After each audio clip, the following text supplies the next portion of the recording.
A subcontractor having steak? Make sure you cover my bill too. This is Greg Smith, a manager from our client company, whom I ran into at a high-end restaurant. He always looks down on me, a subcontractor, and acts arrogantly. But tonight, he's been particularly persistent, probably because he's been drinking. He put his hand on my shoulder, got uncomfortably close with his booze breath, and laughed obnoxiously. Sure thing. I managed to slip out from under Greg's arm and replied that to him. In return, we'll cancel the upcoming contract. What? Greg froze, not understanding what I said. The upcoming contract is worth $13 million. Are you seriously going to turn down a $13 million deal? As Greg, then pale, continued to harass me, a gentleman with a kind smile stepped in. You're... At that moment, the arrogant king realized his downfall was imminent. My name is Keith Monroe, 41 years old. I am the president of Monroe Manufacturing, a company I inherited from my father. Monroe Manufacturing makes electrical equipment parts and has been in business for about 40 years. We have around 20 employees. All of them are skilled craftsmen who have been with us since my father's time. Compared to them, I'm still a rookie, learning the ropes. After graduating college, I worked for a major electronics manufacturer to gain experience. I returned 5 years ago to take over the business. My father had been in poor health, and just as I was settling in, he was hospitalized. Since starting the company, my father worked from morning till night. After handing it over to me, he must have felt relieved because he passed away shortly after. Even though I took over, I was still clueless about many things. On top of that, losing my father left me feeling completely lost. But it was the employees who encouraged and supported me through it all. They watched over my growth and supported the company like a second father. For the past 5 years, I've been working tirelessly to fulfill my duties as president.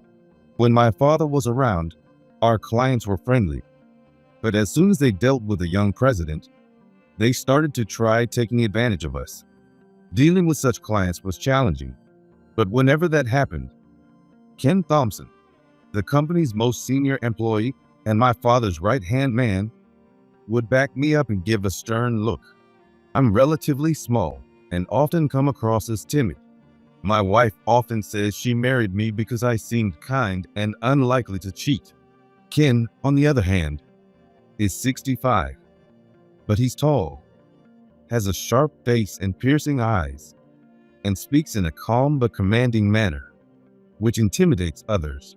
Thanks to him, even when clients tried to unfairly cut prices, a single glare from Ken made them tremble and offer a fair price. However, I can't rely on Ken forever, so over the past year or two, I've been making efforts to handle negotiations on my own. As a result, recently, clients have started to respect me more. But there was one person who continued to underestimate and belittle me. Hey Keith, I went out of my way to come here, and you can't even offer me a cup of tea? Typical subcontractor behavior. He was lounging arrogantly in the reception room chair and spoke loudly. He is Greg Smith, the sales manager of the main contractor, wrapped in a high-end suit and wearing silver-rimmed glasses. His appearance exudes an unpleasant arrogance. Greg started dealing with my father when he was just a young salesman, and the products using our parts sold for high prices overseas, boosting his standing in the company. Nearly 30 years later, he climbed the ranks to become a manager. When my father was alive, he was always friendly, saying things like, "I owe who I am today to you, Mr. Monroe."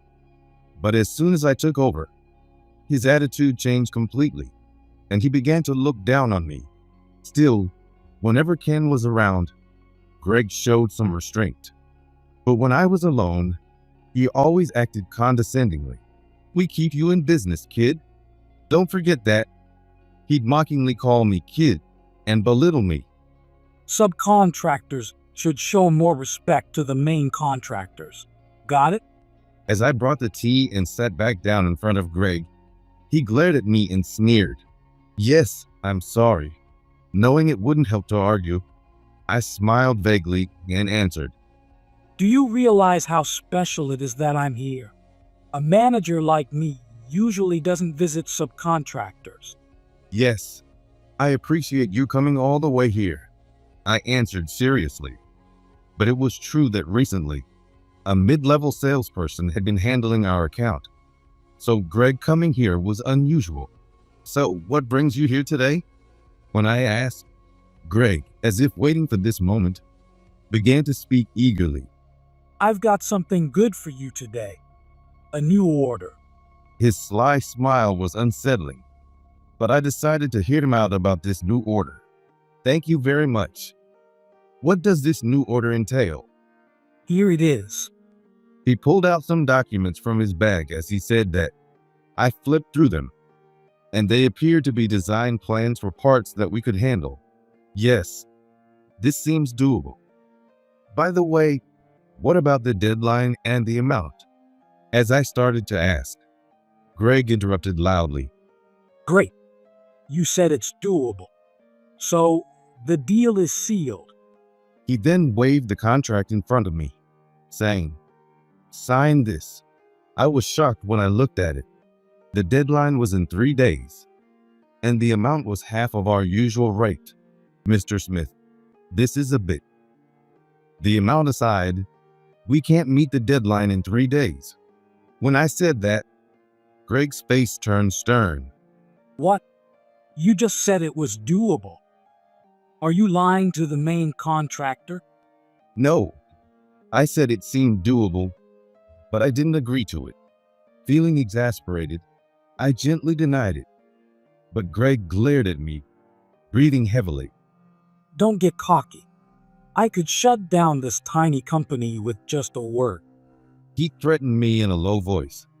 Just then, Ken walked in, saying, Excuse me. The moment Greg saw Ken, his face immediately changed to a pleasant smile. Oh, Ken, didn't realize you were here. Ken shot a sharp look at Greg while picking up the documents in front of me. Delivery in 3 days and this amount. Ken muttered quietly, and Greg looked embarrassed. Ken looked between Greg and me, then nodded at me. Keith, if I may, let's take this job. What? But that would be a really tight schedule. Since it's a request from Greg, let's do our best. Hearing Ken's words, Greg jumped up. As expected, Ken, you're quick to decide. Unlike someone else. Ken shot a sharp look at Greg. Greg immediately shrank back. Anyway, it's urgent, please. He urged me to sign the contract as he said that. Since Ken suggested it, I reluctantly signed, feeling somewhat relieved. Given Greg's earlier outburst, I would have ended up signing anyway, but thanks to Ken framing it as a favor to Greg, it felt like we had the upper hand. Greg thanked Ken, who remained expressionless, and left. Ken and I were alone. Thank you, Ken. No problem. Sorry for accepting so readily. Let's get everyone working on this right away. Ken flashed me a grin and headed toward the factory. I sighed, then steeled myself and followed him to the factory. Hey, thanks for your help the other day. You got it done just in time. A week after the delivery, I got a call from a very pleased Greg. No, it's only natural to fulfill our obligations once we take on a job, I answered modestly, and Greg laughed loudly. Well, now I know your company won't complain about that price. From now on, we'll use that amount as the standard. I was shocked and quickly replied, Wait a minute, Greg. That was a one-time emergency, right? It doesn't apply to our regular contracts. What? Who said anything about an emergency? You did. As I pushed back against his feigned ignorance, Greg suddenly raised his voice. Oh, do you have any proof that I said that? Come on, show me the proof. Hurry up. You don't have any, do you? so don't talk nonsense. Greg sneered as I was left speechless. But I knew the truth about that previous order. The current account manager had sympathetically told me during the delivery, I'm really sorry. Thank you so much. The manager completely forgot he had accepted this order. When the factory followed up close to the deadline, it came to light. Apparently, he intended to send it overseas at first and quoted a low price. shaking his head in disbelief. He continued, Of course, it's too late to send it overseas now. But when they needed someone who could make precise parts on such short notice, they thought of you, Keith. He was confident you'd take it on because of your long-standing relationship. Greg had made us cover for his mistake. And now, following the proverb, out of sight, out of mind, he shamelessly tried to cut future costs as well. Anyway, I'll expect that price for future contracts too. Well, you don't really have the right to refuse, do you? With that, he abruptly hung up the phone. I stared at the receiver in shock. If we took on jobs at that price, our company would go under. I must have looked quite pale that day. Ken approached me with concern in his eyes. Keith, are you feeling unwell? Ken placed a reassuring hand on my shoulder, and I told him about the call with Greg. So that's what happened. I'm sorry. It's my fault for saying we should take on the job. Seeing Ken's face turn pale, I shook my head. No. Whether we took it or not, the outcome would have been the same.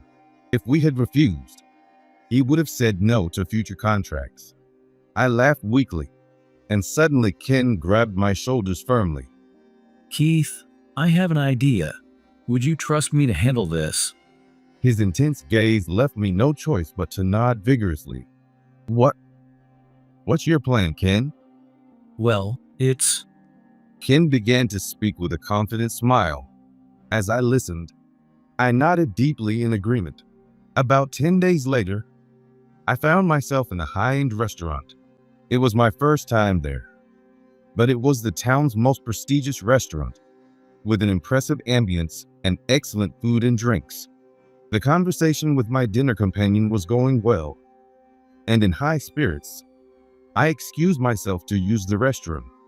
On my way back, I heard a voice I didn't want to hear in a place like this.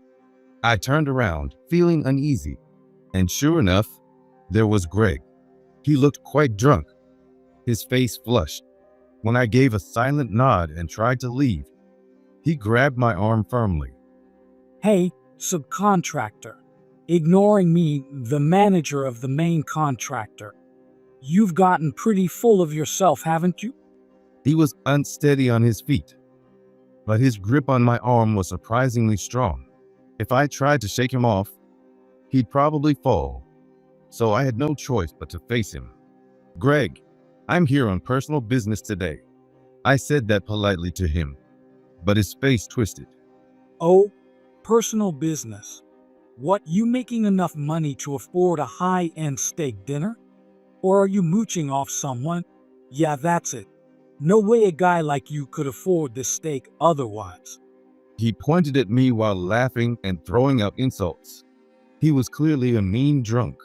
I tried to think of a way to leave peacefully, but my efforts were shattered by his next words. Ah, your father must be rolling in his grave with someone like you as his successor. But I guess it's fitting for the son of a man who could only manage a subcontracting business. Pathetic, both of you. I was struggling to contain my rising anger. Insulting me was one thing, but why drag my father into it? A subcontractor having steak? Cover my bill too. Greg kept pestering, putting his hand on my shoulder, his breath reeking of alcohol as he leaned in, laughing obnoxiously. Fine. I managed to slip out from under Greg's arm and replied. Greg smirked and sneered. Oh, you think you can cover the bill at a place like this? Look, it's $1,500. Yeah, $1,500. Go on, pay up. I clenched my fists even tighter in humiliation. In that case, I'll pay the bill. but let's cancel the upcoming contract. What? Greg stopped in his tracks, looking dumbfounded. The upcoming contract is worth $13 million.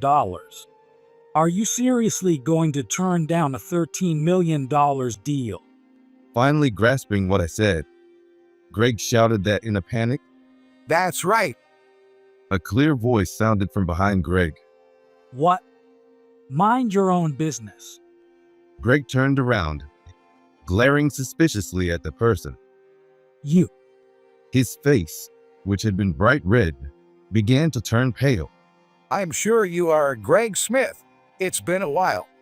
The man smiling warmly was Anthony Jones, a director at the largest trading company in the industry. We met at a client's party the other day. Oh, Keith, you've been gone for quite a while after going to the restroom, so I came to check if you were feeling unwell. Anthony said this kindly and smiled at me. Sorry for worrying you. I got held up by this gentleman. As I showed my discomfort, still held by Greg's arm, Anthony feigned surprise. Oh, do you two know each other? This seems like quite a tense situation. Under his gaze, Greg hurriedly let go of my arm. Mr. Jones, what kind of relationship do you have with Mr. Monroe? Greg asked Anthony nervously, his voice shaky. It was no wonder he was intimidated by Anthony. Anthony is a director at the largest company in the industry, much bigger than Greg's company. To him, Greg's company is just another among many. Seeing someone so high up in the hierarchy talking to a subcontractor like me left Greg shocked. Moreover, Anthony was very polite to me. Greg, trying to understand our relationship, looked at us with probing eyes. And then Anthony calmly said, Normally, I wouldn't discuss business matters with someone outside our company, but we're planning to work with Keith's company, so I invited him to dinner to get acquainted. What? Greg was too shocked to form words. Why? Why would a director like you entertain such a small manufacturing company? He's my subcontractor. Finally finding his voice, Greg spouted nonsense. Greg, I must remind you that our company does not work exclusively for you. I replied Greg while feeling exasperated, and he glared at me. Don't get cocky. He growled. And, as I mentioned earlier, we've decided not to do business with your company anymore. What? Greg's mouth fell open in shock. He stood there speechless. What do you think you're doing? You think a subcontractor can make decisions like that? He lunged at me, trying to strangle me. Stop that. Ken's sharp voice cut through the tension. Greg turned around, startled. There stood Ken, with a stern look on his face. Even you, Ken. It seemed Greg was intimidated by Ken, who had known him since he was just a new salesman. Greg never dared to insult or threaten me when Ken was around. It should probably be the other way around since I'm the president and Ken is the employee. I had known Ken since I was a child, and even then, he had an imposing presence that made me think, I mustn't make this man angry. So I could understand why Greg was so intimidated by Ken. Greg, as our president said, we won't be doing business with you anymore. Ken's tone was calm, but his gaze was sharp as he glared at Greg. But Ken, we've known each other for so long. Greg pleaded in a pathetic voice. It's you who have disrespected our long-standing relationship, Greg. Ken, tall and imposing, looked down at the smaller Greg with his arms crossed. Just moments ago, Greg's face was flushed from the alcohol, but now it was pale. You mentioned a $13 million deal, but it should have been estimated at $20 million. Why did you lower the amount? What else could this be but a sign of disrespect? Ken sharply questioned him, and Greg shook his head vigorously. No, it wasn't disrespect. I just wanted to teach this inexperienced president a lesson about the harsh realities of business. Our president is not inexperienced, and who are you to teach anyone about the harsh realities of business? Yikes. Ken's voice rose slightly, and Greg flinched. I can't help but wonder, is there something between you and Greg? This doesn't seem like a typical relationship between a contractor and an employee. Curiosity got the best of me, and I asked Ken. Eh? Huh? Both of them looked at me simultaneously, making me regret asking. Haha, Kenny, you should tell Keith about it. It does seem rather strange for anyone who doesn't know. Anthony laughed as he said that. He seemed to be thoroughly enjoying the situation. Kenny? Greg was astonished at the familiarity Anthony showed. Ah, it's nothing significant. Ken sighed and began to speak. It was back when your father had just started the company. I used to be a delinquent, always getting into fights and thinking I'd never get a decent job. Then my mother got sick, and I needed money for her hospital bills. I didn't want to resort to crime, so I desperately looked for work. That's when I met your father. He spoke with a nostalgic look. Your father took me in, and I worked hard. Then Greg here showed up as a salesperson. To my surprise, he was someone I had once helped in a street fight during my delinquent days. Greg turned his face away, looking embarrassed at Ken's words. He was a rich kid who had angered some thugs and tried to pay them off. They beat him up pretty badly. Even thugs have their pride, you know. I didn't think it was right to gang up on one person, so I intervened. I fought off the thugs and took him to the hospital, then brought him home. Now I understood the aura of intimidation that Ken had. When we met again and saw each other's faces, it hit us. He begged me to help him secure a contract and get a meeting with your father. I introduced him to your father, and that's how the deal was made. Thanks to that, he got to where he is today, so maybe he still feels indebted to me. I understood his explanation and nodded to myself. That's why Greg acted so submissively towards Ken. He probably couldn't stand being deferential to your father and me, as he's naturally arrogant. As a result, he treated you poorly, thinking he could push you around once you took over. He assumed you'd be more pliable, leading to this situation. Ken then glared at Greg, who was looking away, and said clearly, Don't talk about the harsh realities of society. A small-minded person like you has no right to speak like that. Our president is far more capable than you could ever be. Greg had a frown on his face in frustration. But at Ken's final yell, he cried out, "Eek!" and jumped up. He was clearly still afraid of Ken. Well, I mean, you don't have to bring up things from decades ago. He mumbled that quietly. Now, Keith, are you satisfied? Anthony cheerfully followed up on Ken's explanation. But how did you and Anthony end up connected, Ken? And why did he call you Kenny earlier? Greg blurted out his confusion to Ken. Oh, that. Kenny and I are childhood friends. We lost touch in middle school, but got reconnected a few years ago. We've been meeting occasionally since then. Anthony answered Greg's question nonchalantly. Childhood friends. Greg repeated the words weakly.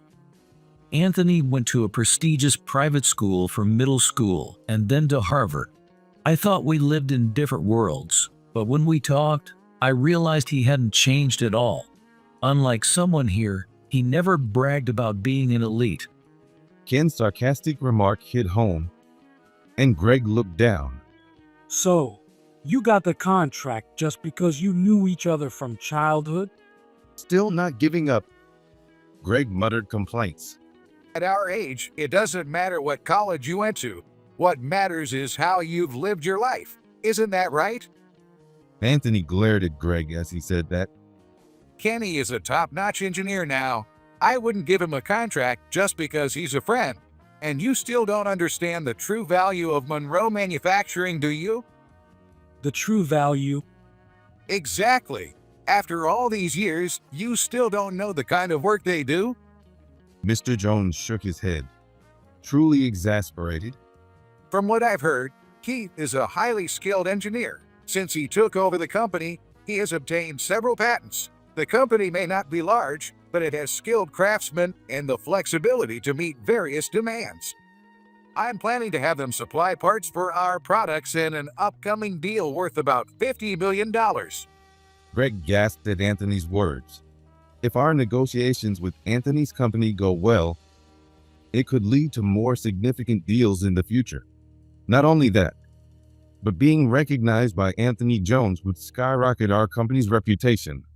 On the other hand, Greg would be seen as the manager who got cut off by Monroe Manufacturing. Moreover, Greg had treated us poorly for so long. Finding another company willing to put up with his unreasonable demands will be nearly impossible. All these thoughts must have been swirling in Greg's head. He was frozen, pale, with a cold sweat running down his cheek. Keith, Greg gulped and edged closer to me.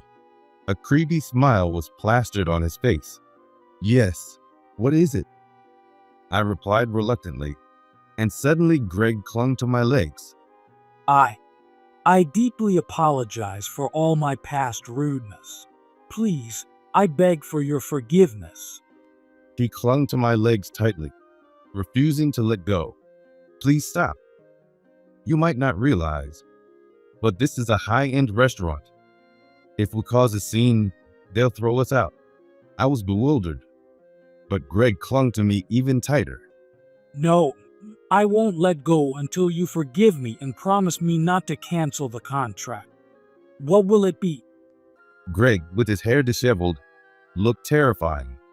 I was so shocked that I almost agreed to forgive him. All right, that's enough. Anthony clapped his hands and said that firmly.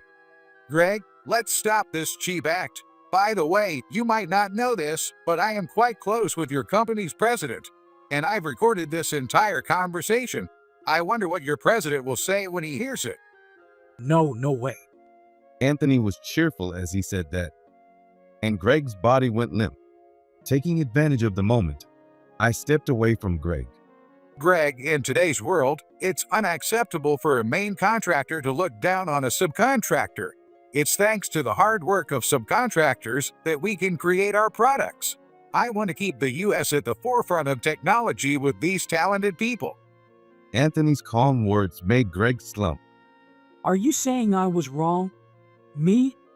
He clutched his head, groaning, and collapsed to the floor. Well, let's go. Kenny and I have a favorite bar. Shall we continue the evening there? Anthony smiled at Ken and me. Sounds good. Let's go then. Yes, please take us there. I smiled back at Ken and Anthony. After our contract was terminated, Greg tried to offload the $13 million job elsewhere, but no one would accept it due to the tight deadline and low price. As time ticked away, Greg contacted his client in a panic, just days before the deadline, leading to a furious response. In the ensuing chaos, the matter escalated to a lawsuit. Moreover, rumors spread within Greg's company that losing our contract was his fault. Meanwhile, our company gained significant recognition from our deal with Anthony's firm, further tarnishing Greg's reputation. Ultimately, Greg was deemed heavily responsible and was reassigned to a remote location, demoted to a regular employee. Unable to bear the humiliation, Greg resigned. His equally prideful wife left him, taking their children and demanding an exorbitant amount in alimony and child support, which he managed to pay. Although he managed to pay, Greg lost his job and money and started drinking and causing trouble every night. Eventually, he angered the wrong people and was taken away, never to be heard from again. One of his former subordinates told me that Greg was probably working in some factory. After Greg disappeared, this subordinate apologized to me and asked if we could renew our contract. The terms were fair, so I agreed. Since then, we've continued to work diligently. Our deal with Anthony's company was a great success, leading to continuous work and numerous new business opportunities. This increased our workload significantly, so we plan to expand our factory and hire many more employees. However, we intend to carefully select new hires, with input from Ken and other veteran staff. Speaking of Ken, I've been joining him and Anthony for drinks more often lately. Ken's stern demeanor hasn't changed, but he always looks happy talking to Anthony, reminding me that friendships remain precious at any age. Anthony surprised me by knowing my father. When he was still a rookie, my father was an engineer for one of their clients. Your father, Keith, was truly exceptional. He had a strong sense of self and integrity. As a newbie, I admired him and wanted to become like him. His nostalgic words struck a chord with me as I listened over a drink. Ken nodded in agreement. Your father was strict but kind. You have inherited his kindness. Have more confidence in yourself. You have the talent, and I can vouch for that. I was grateful for their wisdom. Will I ever be like these men? Like my father? I have some doubts, but I'll keep working hard to meet everyone's expectations. I want to continue growing, supported by my family, employees, and clients.